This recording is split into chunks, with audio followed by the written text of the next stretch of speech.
Lip. Iya, iya. Dengar nggak tadi di awal? Di awal gue bilang, walaupun teman-teman kita yang ada di sebelah sana yang kita percaya diri bahwa debat kali ini adalah makanannya Prabowo. Tapi tadi di awal gue bilang, justru pada debat inilah Prabowo akan jadi bulan-bulanan. Babak belur. Iya, kenapa? Sifat, ya kita tahu ya, sifat seolah-olah angkuhnya, soknya Prabowo ini itu akan mengubur dia sendiri gitu. Dia nggak mau dengar. Sepakat nggak kayak gitu? Betul. Dia tidak mau mendengar aspirasi orang lain. Iya. Dan kemudian ketika Pak Ganjar memberikan data-data langsung disalahkan gitu. Seolah-olah dia tuh yang paling ngerti. Iya. Padahal datanya bener. Iya. Sampai Pak Ganjar sampai nantangin stafnya untuk bantu, silakan dibantah, tetap nggak bisa gitu. Tapi segmen ini benar-benar Pak Ganjar unggul menurut gua. Wah, ini telak. Unggul Bukan telak. hanya Kenapa? unggul telak. Iya, inilah keluar jiwa singanya seorang Ganjar keluar, bantengnya keluar ini. Iya kan? Dan ini kayaknya Pak Ganjar punya tim yang luar biasa di Betul. belakang dan memberikan masukan-masukan dan Pak Ganjarnya sendiri mendengarkan itu. Betul. Itu yang paling penting. Mau mendengarkan. Dan itu real. Mau memahami, iya. Jadi kalau Prabowo meskipun dikasih masukan yang baik-baik dia nggak dengerin.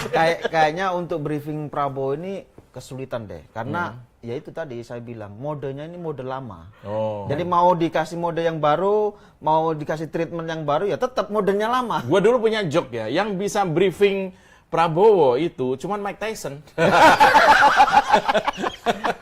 Dan Prabowo ternyata susah untuk berkonsentrasi karena Iya. tadi jawabannya itu sering nggak nyambung gitu. Iya, ditanya apa jawab apa. Iya, tadi kan dibilang soal diskusi gitu kan. Anies kan bilang, ya jelaskan aja sekarang gitu kan. Ya, mana ada sih ketika orang debat, dan debat itu memang ada waktunya, kalau nggak jadi debat kusir. Iya. Lalu dijawab dengan, nanti deh di mana kita jawab. Ya nggak bisa.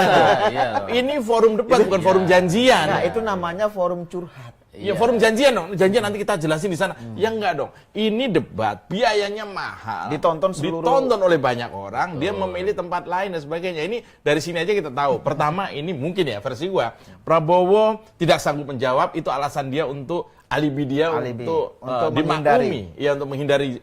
Yang kedua itu diucapkan berulang-ulang. Ke Anies dia juga bilang, oh nanti kita cari tempat diskusi.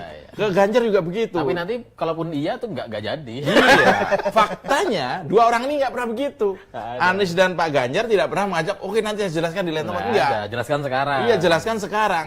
Seperti apa sih?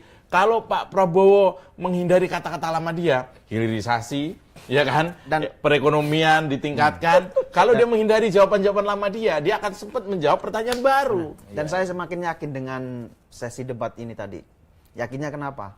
Pak Ganjar ini seperti terlihat sangat tegas dan ini mendelegitimasi selama ini yang dipersepsikan oleh publik. Publik kan menyangka bahwasanya oh yang tegas selama ini pasti Prabowo. Tapi kalau kita lihat tadi ketegasan Ganjar tadi itu sangat luar biasa. Iya, dan sebenarnya Prabowo ini lebih kepancing masalah personal ya, seolah-olah ya. Masalah Anies. Apalagi terhadap Pak Anies gitu. Makanya benar Pak Anies tadi bilang ini bukan masalah personal. Kalau lu bisa jelasin di sini, itu benar. Dan Pak Ganjar sebenarnya nggak ada masalah dengan Prabowo awalnya. Iya. Tapi ketika dibilang datanya salah, wah itu keluar emosinya. Padahal ini yang bawa data. Pak Ganjar yang bawa data doang. Prabowo nggak bawa. Harusnya kalau salah, tadi sebenarnya Prabowo bisa mematakan Pak Ganjar. Andaikan Prabowo itu punya data yang valid, terus ini data saya, itu pasti mungkin kebalikan. Adu data jadinya. Adu data. Tapi kan enggak, Pak Ganjar yang lebih firm. Bener. Artinya apa? Pak Ganjar sebagai seorang pemimpin, dia tahu harus mempertanggungjawabkan kalimatnya, maka dia bawa data.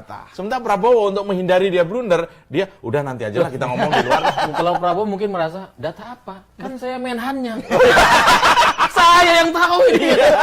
Dia selalu Pokoknya saya tahu. Udah. Taunya saya apa? benar. Punya kamu salah pokoknya. Yang Menhan dan saya.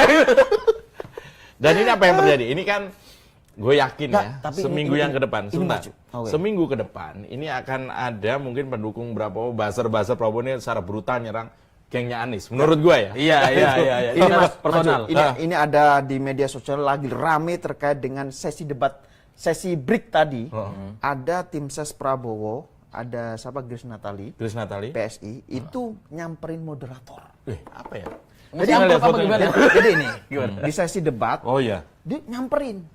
Oh iya. Nah, itu ketika sesi debat, timnya Prabowo yaitu Grace Natali dan siapa itu, ya, itu nyamperin moderatornya. Ini kok sampai di apa usir sama tim hostnya? panitia. Oh, sama panitia. Jadi Ini arogannya nggak tanggung-tanggung ya? Ada apa nih sebenarnya? etikanya di mana gitu loh. Mereka kan nggak peduli etika. Peduli. Jadi mungkin mereka merasa berkuasa, merasa bebas untuk melakukan, ya terserah mereka. Lawan negara-negara mereka Seolah-olah kayak gitu. Padahal kan bukan. Iya. Gitu. Apalagi PSI kan 0, Dan ini terjadi ya? Ini udah viral? Udah viral juga. Kalau ini blunder lagi.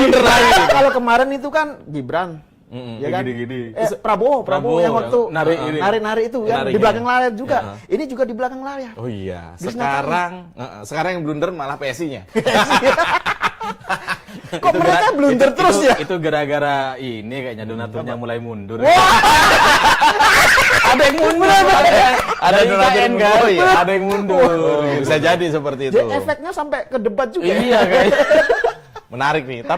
Tapi gue lihat ya ini seru nih. Debat gua nilai debat sekarang ini paling seru. Maksudnya blundernya seperti itu, tapi secara materi kita jadi tahu nih. Oh iya. Ketiga kandidatnya secara material atau siap. bahasa kita jadi tahu isi otak masing-masing lah. Gitu Iya. kan. Ngerti nggak maksudnya? Oke, iya. Dan sekali lagi bukan cuma karena kita dukung Pak Ganjar, tapi firm terlihat di situ. Iya. Ini juga dibuktikan dari sentimen positif di ini ya media di sosial. debat ya. Tadi di SCTV kalau nggak salah. SCTV. Itu Pak Ganjar sentimen positifnya tertinggi di antara yang lain. Dan ini sekali lagi membuktikan bahwa banyak orang memutuskan memilih capres yang mana setelah melihat debat. Lip. Kayaknya ya, karena gini, kalau Anies itu memang minimal dia belajar lah Anies itu. Dia belajar, dia paham teorinya, tapi dia tidak mengerti permasalahannya. Artian dia cuma belajar, tapi dia nggak dengerin gitu loh. Kalau Pak Ganjar ini kayaknya dengerin permasalahannya. Belajar dan dengerin. Iya, dan kemudian Oke, dan itu tadi akhir dari debat ketiga hari ini. Dan dari Indonesia Indikator yang dirilis SCTV, sentimen positif dari debat tadi, Pak Anies mendapat 58% sentimen positifnya, lumayan. Negatifnya 20%. Sementara Prabowo itu sentimen positifnya 51%, berarti lebih rendah dari Pak Anies. Dengan sentimen negatifnya 26%. Sementara Pak Ganjar, nah ini luar biasa, hampir 80% sentimen positifnya. Dan sentimen negatifnya paling kecil yaitu 8%. Luar biasa, kita kasih tepuk tangan buat Pak Ganjar. Luar biasa. Oke, dan buat teman-teman, kita ketemu lagi mungkin di debat berikutnya. Dan tetap sehat. Dan jangan lupa selalu memilih yang ketiga. Thank you. Sampai jumpa. Kita harus salaman. Oke.